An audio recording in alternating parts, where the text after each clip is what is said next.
En Francia, los partidos políticos corren a contrarreloj para afrontar las próximas elecciones legislativas convocadas por el presidente francés Emmanuel Macron después del contundente triunfo de la extrema derecha en las elecciones europeas. El partido Frente Nacional apuesta para liderar estas elecciones por un joven político que cuenta con el apoyo de la tradicional líder de la derecha de Francia, la ex candidata presidencial Marine Le Pen.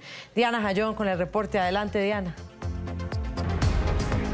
Compañeros y amables televidentes, reciban un muy cordial saludo desde París. Francia está completamente revolucionada después del anuncio del presidente Emmanuel Macron el pasado domingo y ese llamado a nuevas elecciones parlamentarias que tendrán lugar el próximo 30 de junio. Lo hacía después del triunfo total de la extrema derecha, el partido Frente Nacional, acá en todo el país. Y por supuesto ahora las miradas se centran en Jordan Bardella. Este es un joven político de tan solo 28 años de edad, pero quien ahora tiene las riendas de ese partido tan tradicional acá en Francia. Justamente hoy en una entrevista aseguraba que su edad no debe ser un impedimento y ponía de ejemplo justamente al primer ministro francés Gabriel Attal, quien no tiene ni siquiera 35 años de edad y quien también tiene toda la confianza y es la mano derecha del presidente Emmanuel Macron. El líder de la extrema derecha, Jordan Bardella, ha dicho que está preparado para hacer cumplir el objetivo principal que tiene la líder de este partido, Marine Le Pen, que ha dicho es redireccionar este país. Escuchemos parte de sus declaraciones el día de hoy. Estoy haciendo a los 28 años lo que debería hacer un político a los 45 o 50 años, por lo que ya dejé de preguntarme eso. Creo que un líder también se juzga por la capacidad que tiene para rodearse. Obviamente no estoy solo, y lo demostré en el contexto de las elecciones europeas al haber elegido la delegación nacional más numerosa del Parlamento Europeo por delante de la Unión Democrática Cristiana de Alemania. Es algo absolutamente histórico y obviamente cada día que pasa me preparo para el ejercicio del poder, por supuesto. Por su parte, el presidente de Francia, Emmanuel Macron, ha anunciado que mañana se va a dirigir a todos los franceses a través de las cadenas de televisión y por supuesto ya comienza ese pulso entre los partidos y sobre todo esa lucha por esos votos en blanco o esos votos indecisos que serán decisivos para el próximo 30 de junio y 7 de julio cuando se realicen nuevamente las elecciones legislativas acá en Francia. En la información, compañeros, que registramos así desde París, continúen ustedes con más información en la mañana de NTN 24. Muy buenos días. Diana, y vamos a analizar estos resultados. Por eso saludamos al señor Miguel Ángel Martínez. Él es doctor en conflicto político y procesos de pacificación, además columnista para diversos medios de prensa escrita en Latinoamérica. Bienvenido al programa La Mañana de NTN 24. Muchas gracias, Carla, Enrique y toda la audiencia. Estos resultados de las elecciones al Parlamento Europeo muestran ahora una Europa más inclinada a la derecha, pero el centro se mantiene y según dicen otros analistas, pues ese centro está dispuesto a impulsar esa fuerza que llaman proeuropea para los próximos años. Así es. Sin duda ha habido un movimiento del centro político, el eje de gravedad del Europarlamento hacia la derecha. Las derechas nacionalpopulistas han hecho un fuerte avance en varios países, han sido la primera fuerza política en países tan importantes como Francia o Italia, y no cabe duda de que van a mover el eje de las discusiones más a la derecha. Sin embargo, el partido principal o los partidos que tienen la mayor opción elegida por los ciudadanos son los de la derecha moderada, el centro derecha, el Partido Popular Europeo. Y estas fuerzas políticas tienen el interés de mantener el rumbo de las instituciones europeas en alianza con la centroizquierda y con los liberales. Entonces lo que estamos viendo es que se va a mantener ese centro político conformado por estas fuerzas, pero sin duda va a perder gas la agenda, por ejemplo, ambientalista, movida por los verdes, que han sido la fuerza que más ha retrocedido en el Europarlamento, y el eje se va a mover hacia los temas que interesan más a la derecha extrema, como la inmigración o la economía. Sí, ambas derechas crecen, Miguel Ángel, la moderada y las más radicales, pero resiste lo pro-europeo. Preguntarte, decía el joven Bardella en Francia, para mí es muy normal y ya pasemos la página adelante, pero ¿cómo se lee esto? Hay que verlo desde afuera, es importante, Marine Le Pen tiene liderazgo, pero el partido, ese es el rostro, ¿no? Sí, efectivamente, algo muy llamativo en los resultados en Francia es la cantidad, prácticamente todos los departamentos de la República Francesa registran como primera fuerza política en estos resultados a las fuerzas de la derecha que dirige Marine Le Pen. Esto claramente nos muestra que hay un cambio en la tendencia general en Francia y en Europa. El contexto generado por la pandemia del COVID y las circunstancias de las presiones que genera una inmigración creciente, mucha de ella de origen musulmán, de países musulmanes, sin duda están haciendo que el interés del ciudadano promedio europeo gire hacia temas como la economía, la preocupación por la inmigración, y esto ya es un estado de opinión importante que se está extendiendo por toda Europa. Entonces, algunos temas como la agenda verde o la guerra en Ucrania están perdiendo fuerza. Sin duda, los representantes europeos van a tener que prestar atención a estos reclamos de la ciudadanía.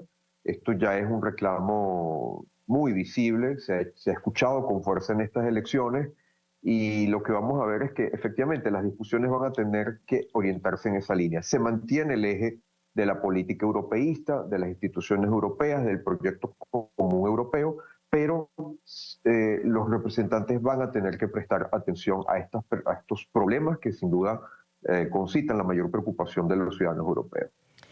Ahora hablemos, señor Martínez, del papel de tres mujeres claves en esta faceta. Estamos hablando de Giorgia Meloni, de Italia, que pues triunfó en sus elecciones e intentó alejarse de ese extremismo. Hablemos, por supuesto, de Ursula von der Leyen, que también triunfó con su partido y que busca la reelección como dirigente del bloque. Y por el otro lado, la extrema o la ultra Marine Le Pen.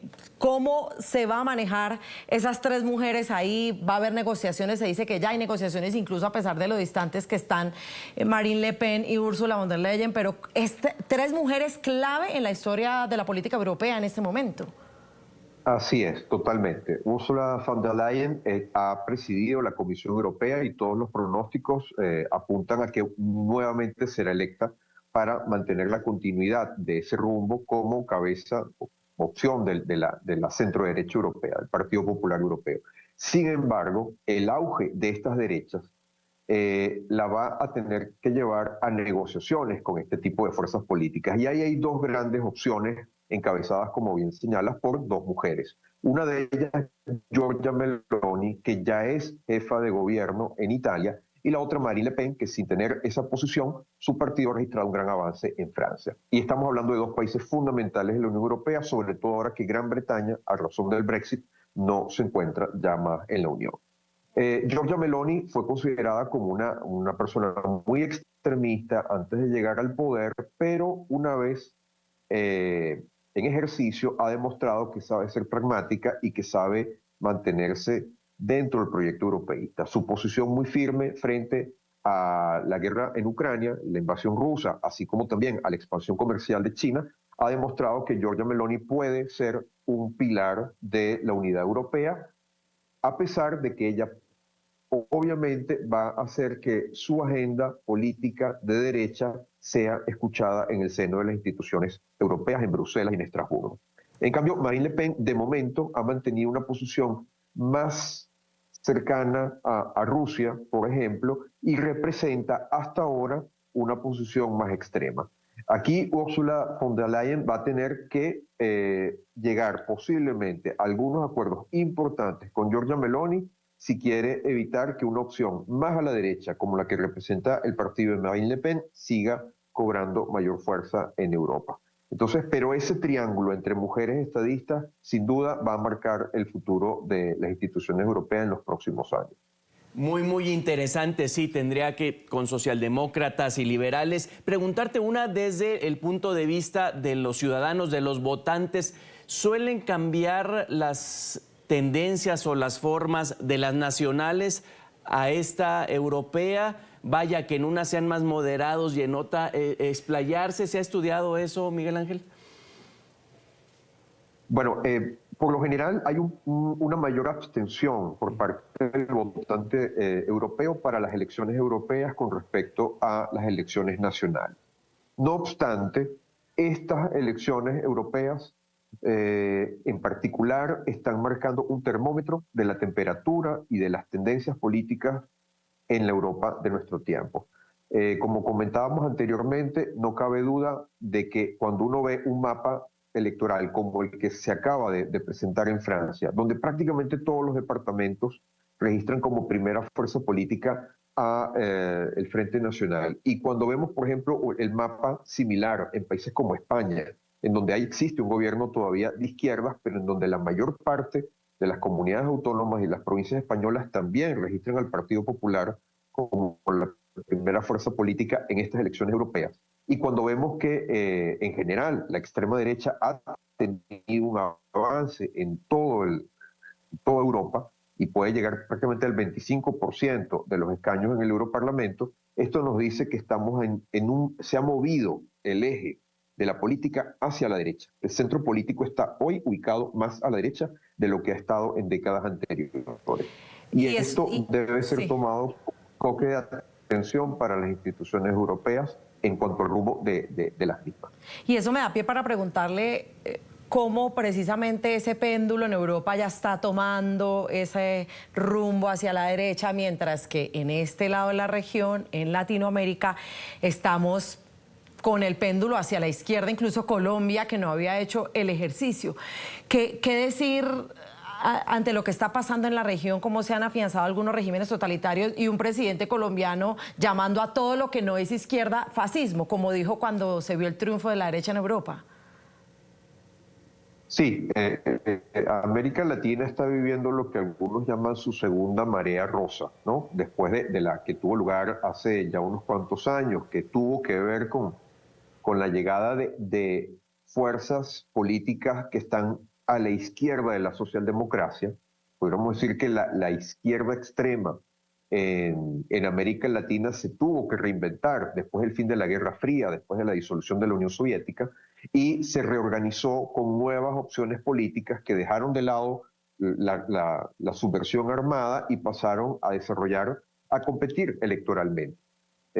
Si bien de la mano de organizaciones políticas bastante a veces inestables, de la mano de líderes populistas, esto ha llevado al surgimiento de un nuevo tipo de izquierda en toda la región, bastante variada, ¿no? Porque no es lo mismo el Partido de los Trabajadores en Brasil, que Morena en México, que el chavismo en Venezuela, por poner algunos ejemplos, ¿no?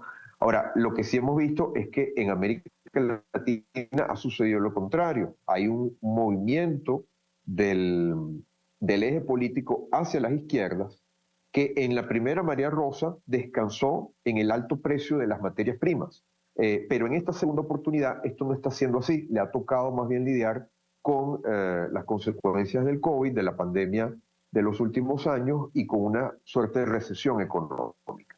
Ahora, la configuración social de los países de Iberoamérica implica, digamos, tiene unas implicaciones diferentes. Y en ese sentido, las principales amenazas a la democracia en nuestra región no están proveniendo en su mayoría de una derecha extrema, sino más bien de una izquierda extrema, que con mucha frecuencia parece querer echar mano de la fórmula constituyente como la forma para reordenar por completo el orden constitucional y garantizarse una perpetuación en el poder. Esto lo hemos visto en Venezuela, lo hemos visto en Bolivia, lo hemos visto en Ecuador, hemos visto un intento reciente en Chile y actualmente existe esa perspectiva todavía no concretada en países como Colombia o incluso México, donde Claudia Sheinbaum ha tenido una victoria muy importante en las presidenciales. Entonces, lo importante es que este tipo de deriva no vaya a conducirnos hacia la perpetuación de hegemonías políticas que puedan complicar la posibilidad de alternabilidad en el poder. Esto es lo que hemos visto en los países donde las constituyentes de izquierda sí tuvieron lugar. El caso de Venezuela, el caso de Bolivia y el caso de Ecuador. En todos ellos hemos visto un deterioro de la democracia y un retroceso en la calidad de la democracia. Y eso es una de las amenazas a las cuales hay que prestar atención en nuestra región. Quizá muy sutil, pero se empiezan a difuminar ahí las separaciones entre los poderes y el autoritarismo. Comienza Miguel Ángel Martínez, doctor en conflicto político y procesos de pacificación. Muchísimas gracias por estos minutos con nosotros. Gracias a ustedes. Feliz día.